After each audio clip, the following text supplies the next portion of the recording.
దర్శక ధీరుడు రాజమౌళి సృష్టించిన సృష్టి బాహుబలి టాలీవుడ్ ఇండస్ట్రీ ఖ్యాతిని ప్రపంచానికి చాటి చెప్పిన చిత్రం. మరి బాహుబలి ప్రభాస్ హీరోగా బాహుబలి ది బిగినింగ్ సినిమా 2015వ సంవత్సరంలో రిలీజ్ అయింది.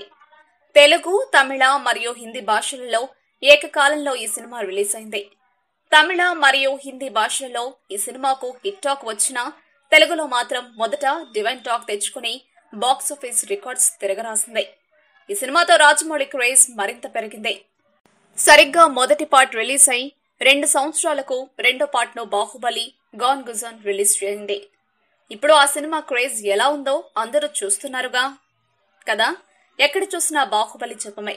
ఆఖరికి మన దాయాతి దేశం పాకిస్తాన్ కి కూడా చేరింది. రాజమౌళి మరియు సినిమాకి పనిచేసిన ప్రతి టెక్నీషియన్ కృషి మరియు కష్టమే ఈ అఖండ విజయానికి నిదర్శనం. ఇంకా అసలు విషయం గురించి మాట్లాడితే, ఇప్పుడు ఈ బాహుబలి క్రేజ్ లో టాలీవుడ్ బడా నిర్మాత క్యాష్ చేసుకుందాం అనుకుంటున్నాడు. అతను ఎవరో అనుకుంటున్నారా? ఎవరో కాదు, అతను అల్లు అరవింద్.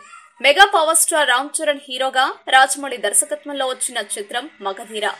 ఈ సినిమా అప్పట్లో ఇండస్ట్రీ హిట్. రామ్ చరణ్ కి ఇది 2వ సినిమా అయి ఆయనకి స్టార్ స్టేటస్ తెచ్చిపెట్టింది.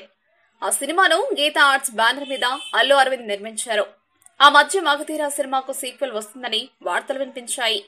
అంతేకాదు, అల్లు అరవింద్ విజేంద్ర ప్రసాద్ గారికి దీనికి సంబంధించిన స్క్రిప్ట్ వర్క్ కూడా చేయమన్నట్లు తెలిసిందే. ఇదిలా ఉంటే అల్లు అరవింద్ బాహుబలి క్రేజ్ చూసి ఈ సీక్వెల్ త్వరలోనే సెట్స్ పైకి తెచ్చేందుకు ప్రయత్నిస్తున్నట్లు తెలుస్తోంది. రామ్ చరణ్ కూడా సుకుమార్ సినిమా తర్వాత మరి ఏ సినిమా కమిట్ అవ్వకపోవడంతో ఈ సీక్వెల్ లో నటిస్తాడని తెలుస్తుంది.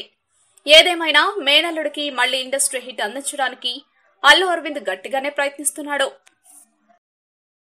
మా వీడియోస్ మీకు నచ్చినట్లయితే లైక్, షేర్, సబ్స్క్రైబ్ చేయండి.